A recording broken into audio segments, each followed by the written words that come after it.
talking at the tiller. It's tiller time. I was having a conversation with a guy in Doncaster, and he was a nice guy, ran a little shop, and we got talking about Doncaster and its history and sort of the way that the economic situation played out over time when Margaret Thatcher closed the coal mines, which I guess coal was a major industry around here, and there was a lot of other industries like the steel industry in Sheffield and everything that was driven by coal, and so when the coal went, a lot of the other industry... Would that be back in the 80s? Yeah, I guess it started in the 70s and the 80s, and the plug got pulled basically by the Conservatives under Margaret Thatcher, and since then, Doncaster has changed a lot.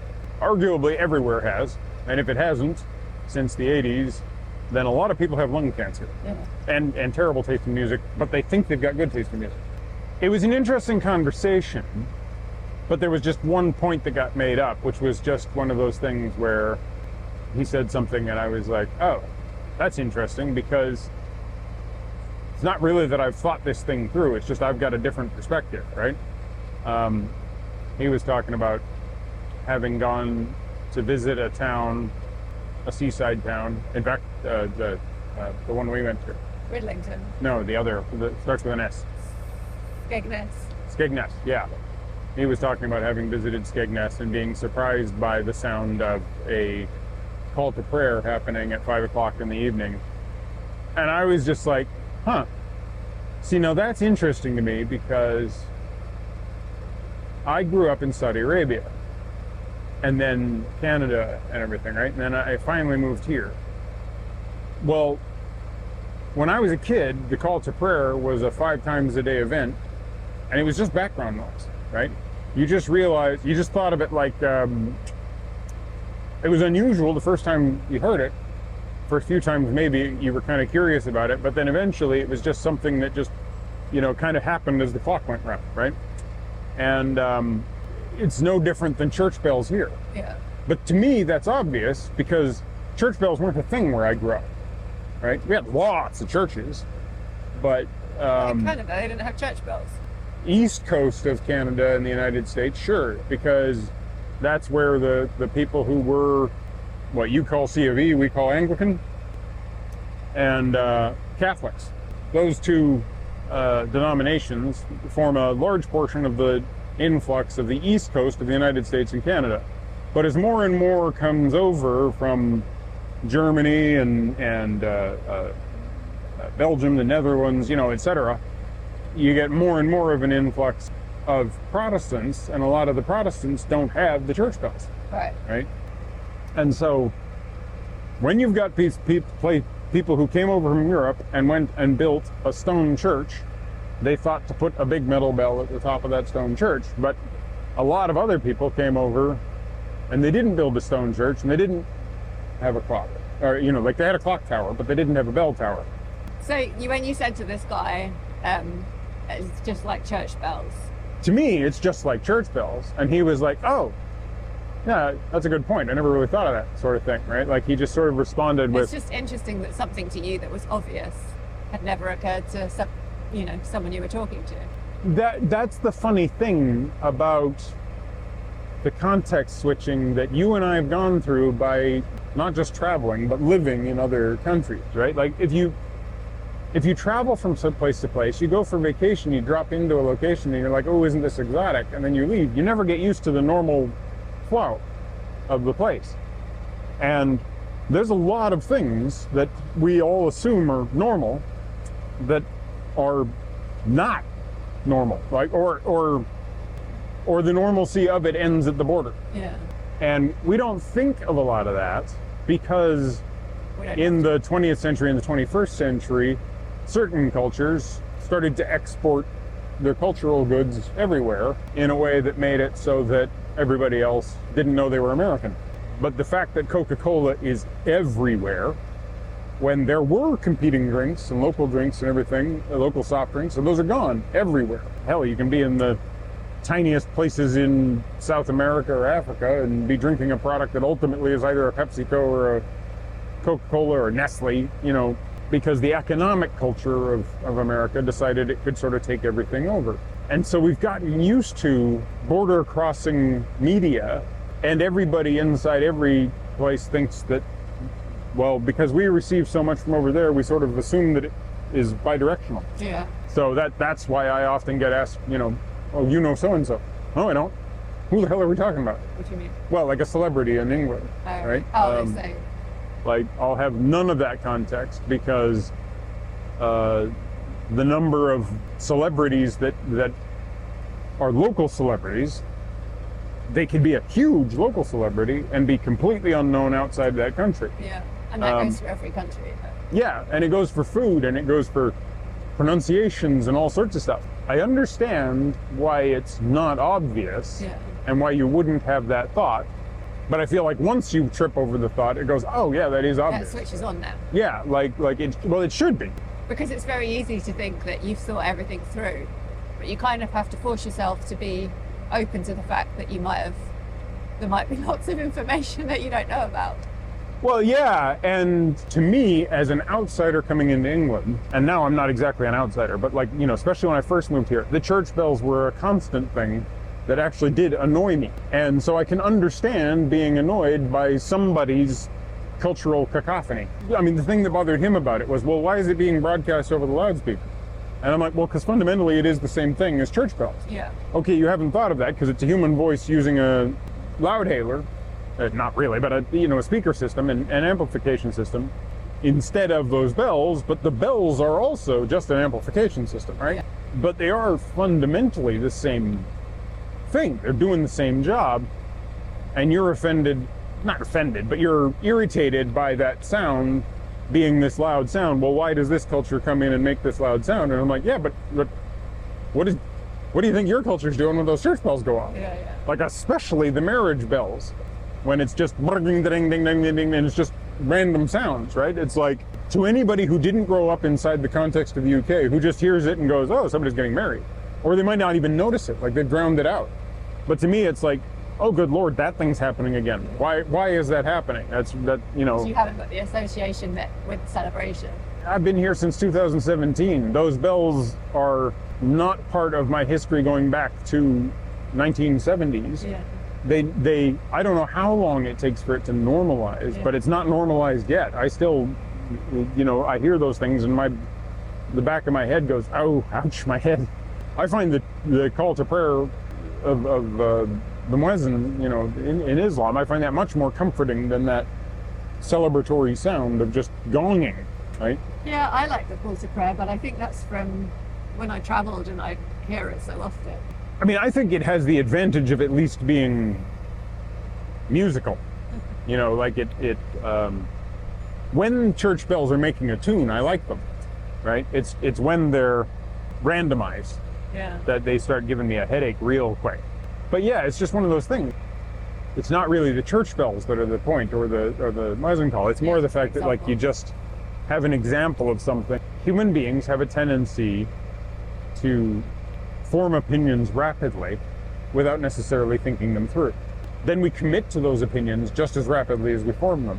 And the more somebody pushes back on them, the harder we try and say that. Well, yeah, because like pronunciation is something that, as again, outsider, I can try and make a good faith attempt to pronounce the word. I get it wrong. I get corrected. Okay.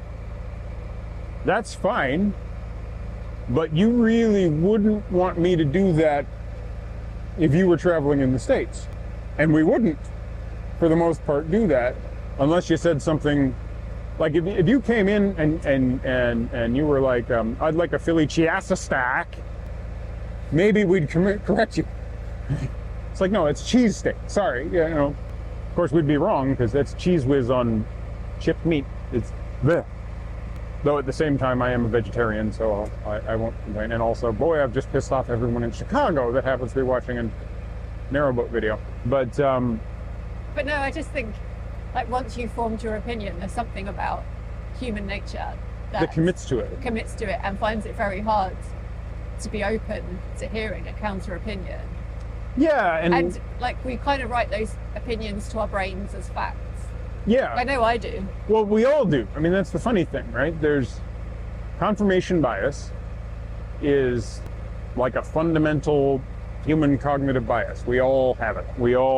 And confirmation bias is, if I'm presented with two pieces of information and one of those pieces of information supports something I already believe and the other one contradicts it, I'll tend to lean towards the supporting one. And ignore the other one. Yeah, I might read them both. I might not ignore them both, but I'll be a little more predisposed to believing the one that supports it. Yeah. Right? The bias doesn't have to be large. We're not talking about, like, this is one of the problems with these, when you talk about cognitive bias, it's like, say I'm biased, and a lot of people take offense. Well, because they're thinking about like racist bias, and there's a lot of people being like, "Oh, I'm not racist," because in their mind, what they mean by racist is, actively harming somebody, burning the cross, whatever. Like that's real bias, and this is not real bias. And I'm like, bias is just something that falls on a continuum. How do I put this? If you've got no bias, you couldn't make a decision. Yeah. If you've got So you're going to have bias, otherwise you can't make. Yeah, if you've got bias, you've got two types of bias, right? You're positively biased, so you see something as positive. You got negative bias, you see something as bad, right? You're going to tend to go away from it, right? A positive bias tends towards going towards something. So you've got this problem of like human beings wouldn't be able to function without some sort of bias. So the question is, how intense is that bias? How brightly colored is that bias? How observable is that bias? Should you question that bias, right? You should definitely be aware of it, and I think we're just not. I really don't know the educational system here. In Canada, I proceeded all the way through elementary school, basically kindergarten, and then we've got grades 1 through 7. That's elementary school. That's those years. Years 8, 9, 10 are usually junior high, and 11 and 12 are senior high, or something like that. So high school is generally 8 to 12. And you don't get introduced to any of this in primary school. No. You get into high school and you get a little bit of an introduction to the idea of thinking through things and questioning things and, some logic and stuff like that. You might get actual logic in math, where you're introduced to the idea of P's and Q's and, logical ands and logical or, conjugation, that sort of stuff, right? But a lot of people won't get introduced to any of it. I went through the Canadian system. I went through the Saudi Arabian system for some of my elementary school and part of the American system. Like, mine was weird. But high school happened in Canada. And so I go through the Canadian system, getting introduced to literature, history, all that sort of stuff. Yeah. But I'm not being told to think critically about any of it. I'm being told, this is your history. Yeah, these are the facts. These are the facts. This is your history. These are the books. Here's what they mean. Learn them. A little bit of, because I went into honors English, like I was in the advanced English classes, there was a little bit of interpret them. Who is the protagonist? Who's the antagonist? Could you imagine a way of writing this that was like a little more modern or something like that, right? Like there was a little bit of dramaturgy in drama class and trying to bring things into today and see how those themes and ideas relate. But all of that was in the advanced sections of those classes. So it's not until first year university, and I go to a liberal arts university. It wasn't a high science and tech university. It was archaeology. It had a computer science department, but it had sciences, but that wasn't its strongest basis. Business school was bigger than that. Film school was big there. I don't even know if most universities do this. My university made it a requirement for all students to take a critical writing class. And so you had to be introduced to the basics of critical thinking and critical writing, in which you are both learning how to do what you probably already learned in high school about how to cite papers and stuff. Now you've also got to approach problems critically. This is the first point at which they start going, okay, by the way, there's these things called cognitive biases. There's logical fallacies, that's one set of problems, and then there's cognitive biases. And that's where I got introduced to the main ones that they told us about in the beginning were confirmation bias, survivorship bias, things like that. Yeah, and really these ideas should be introduced like way earlier. Yeah, yeah. Because we're told to learn the facts in the books. Our parents are always right. Our teachers are always right, and the truth is they're not. No, well, they're really not. And like they're really, really disturbingly not, when you realize that I've got so many friends, family, peers my age who I talk to over time, people I meet, whose ideas about biology, for instance, especially biology, chemistry, the basic sciences stuff, got locked at a high school level 30 years ago, 40 years ago. And all of that's changed. Like literally everything has changed. Research keeps happening. Research keeps happening and fundamentals shift, right? Like basic ideas. But we don't even think of that. Like it's just not on our radar, really. No, and so we don't, we're too busy living our day-to-day life and working and everything. We might pay attention in the area that is our area, and we might, or where we've got a hobby. But everywhere, if it's not our area of work and it's not our hobby, why would we bother? And we might see a news article or something on it, but then we're relying on the interpretation that someone's got with a bias of that article, not the actual research. Yeah. There are topics that are harder because somebody will be invested because of religion or whatever, right? But there's a lot of topics that are not or shouldn't be, they aren't something to invest in. They can't really be controversial, right? If you got taught about how an airplane wing works and lift, the way my dad taught me, and my dad's a flight engineer, so he goes, he's big on teaching me how lift works. And so he tells me about the wind having to move at a higher speed and a lower speed and what it does with pressure. Yep, it's all wrong. That is not how lift works. It was a pretty good idea. It seemed very consistent. The math functioned. The problem was that we didn't try everything, right? And as we tried everything and realized that you can generate lift by taking a cylinder and speeding it up fast enough, and it's not causing that airflow because it's happening in an area in which there is no airflow, like it doesn't work the way you think it does. And in a lot of cases, what it works for is just simple deflection. And we're talking about something that was a well-formed, strong, supported theory with math behind it, and it's been tossed out. And essentially, it's been replaced by something that refines that idea. And that's what usually happens, is something comes along that makes you think a little bit more, and it's a research field that does it. And a lot of times we're talking about topics that are really not controversial. Sometimes we're talking about things that are controversial. For instance, yesterday I'm in a cafe also in Doncaster, and there's a woman that runs the cafe there, and she teaches children, or has been teaching children. She's recently retired, and she's been teaching phonics. And I'm like, oh, really?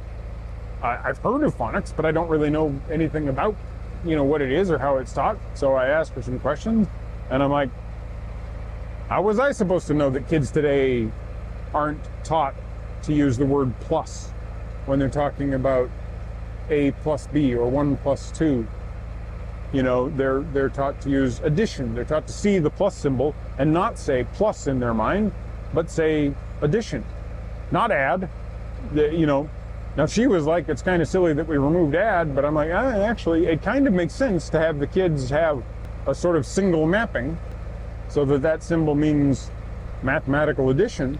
But then I'm like, oh, you're going to have some interesting problems, because if that's what we're teaching kids today, no wonder we're having problems teaching kids programming, because we've got a thing called operator overloading, and I can make plus mean anything, like literally anything inside the context of this program, and that all day, your brain will just go pop. That's because you've inherited survivorship bias. We were all given an education. We move forward with that education. We survive. If we didn't survive, if we didn't, kind of not literally like physically survive, but I mean, we were able to continue, prosper, and use the knowledge we had, and it was sufficient, and it works. You've got a model of the universe, and it functions. You tend to want to stay with that model of the universe rather than break your model and build a new one. For example, when we were on the back of the boat at some point, and you said to me, we're probably talking about flat earthers. You said to me that the earth wasn't exactly round, and you broke me. It actually hurts to relearn that it's not like a perfect sphere. It's not even remotely spherical. Like, it's an oblate spheroid. And it changes shape, like literally moment by moment. And it has to. And if it didn't, we'd all have serious problems. We certainly, for one thing, we wouldn't have tides. Like, I remember that moment. I was like, no, stop. Like, what are you talking about? You're wrong. Yeah, well, but see, that's a good example of how strong survivorship bias is. Essentially, survivorship bias is just momentum, right? Yeah. You have an idea, and it has momentum, and it's hard to change the direction of that idea. You learned from your mom you're supposed to have 7 glasses of water a day. No basis for this whatsoever. Your mom had no basis for this whatsoever. It might have been a piece of propaganda. It might have been misunderstood. But you carry on through your life having this belief. I eat a lot of carrots. People tell me I'm going to turn orange. Yeah. Do you have any idea how many carrots I'd have to eat to turn orange? It's a lot of carrots. My skin has an orange color when I get tanned, but it's had an orange color my entire life. And there's been whole periods of my life when I wasn't eating a lot of carrots. The carrots and the keratin has nothing to do with that. Also, my eyesight isn't great because that was World War II propaganda made by the British. And there was absolutely no reason to believe carrots did anything. They have vitamin A in them, but it doesn't give you super eyeballs. Well, it helps you see in the dark. No, it doesn't. And no, I know. And I was always told eating crusts would make my hair go curly. Yeah. Never wanted to eat my crusts. My hair is really curly now, so yeah. But it's true. Yeah, so true. Vitamin C. You can go into a shop and you can buy something that has 10,000 units of vitamin C. Not 10,000 units, 10,000% of the recommended daily allowance of vitamin C. And you can buy it, and that's a single pill. And those things are on the shelf, people are able to buy it. And that all comes down to one guy having made a mistake in where the decimal point was. That's it. Because... And luckily, it's not harmful to us. Well, yeah, you just urinate it all out. It all goes down, literally down the tubes. And lots of people make lots of money out of selling us vitamin C. Yep, which you can get. You do not have scurvy if you can get access to fish. If you're not eating salt tack or hardtack and salt water, you're probably not going to have any problems having enough vitamin C in the modern age. And you certainly don't ever need to put 10,000 to 100,000 times the amount in your body that you need, just so you can briefly turn a stream of urine slightly more acidic. Yeah, it's just like I have to actively work hard to be open to questioning my views and to change them and to learn who I should listen to and who I shouldn't listen to, where I get my sources of information, because... And I have to actively work hard to say, don't listen to me. Yeah. Because anyone can sound confident and say something with a confident voice, and I know I'll go, that's reasonable, even though it's possibly not. Yeah, well, no, that's a gender bias, especially. Well, no, even women. It's like, oh yeah. I mean, it is more. I mean, especially men listening to men. Men will listen to men and not to women. Like generalizing here. Don't come at me. But yeah, men are more likely to listen to men than they are to women. Well, yeah, but what I meant is that the bias towards a confident voice is a kind of historical gender bias, right? Like confidence, everybody tends to listen to somebody whose voice is confident. The problem is that a confident voice is entirely cultural. Yeah. So somebody speaking in English that sounds confident is just a tonal shift in the language that wouldn't be recognized as confident by somebody who didn't understand English, right? Yeah. Or say somebody who understood English but didn't understand all the cultural nuances of it. Oh, they'll listen to that. Confident body language, all of that. That's even when I worked in New Zealand, there was a guy who did the same job as me. He wasn't nearly as good as his job at the job as me. We'd be in meetings. I would make a point. He would repeat the point, say it in a more long-winded way, with a more confidence, and everyone would go like, "Oh yeah, you're right." Yeah. It's like, I just said that. Yeah. Oh, we're at the lock. Seeding. You had the ability to seed. Yeah. So that was your way of manipulating and getting the world to be better. Was to credit for it. No, but see, that's I shouldn't care about that. Well, it's just if you were craftier You'd be like, oh look, I've got this idiot mouthpiece. Oh, This is a yeah. useful idiot. Yeah. Right? Literally, that's the term. Like, I've got this useful idiot, so I can get him to he's got the confidence thing. People believe him, so I'll seed something into him. He was older. He was like 20 years older than me, and yeah, he was male. Hopefully, he's not a fan of Narrowboat videos. I don't care if he is. We've arrived at the lock. Are we going to pick this up or are we done? I think we can probably call this one done. Hope you enjoyed that. Yeah, confirmation bias. Try not to hit the lock while talking about this stuff, but Suggest any topics below, yes. especially if you don't like the topics we're picking. Yeah, because we're picking them at random. That was good. I enjoyed. You got him? Yeah. Okay.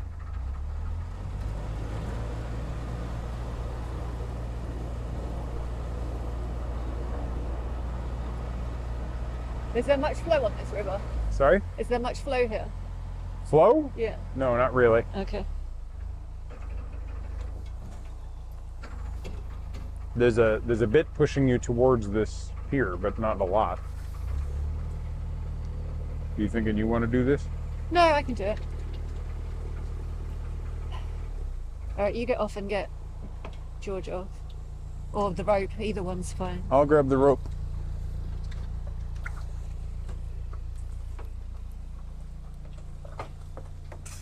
Okay. Yep. Because he's a bit unsteady, I'm just a bit. Yep, I got him. You ready, George? Oof. Have you got your walkie-talk? I think I've got my walkie. I'm just making sure I don't have your walkie. No, my walkie's here. Okay.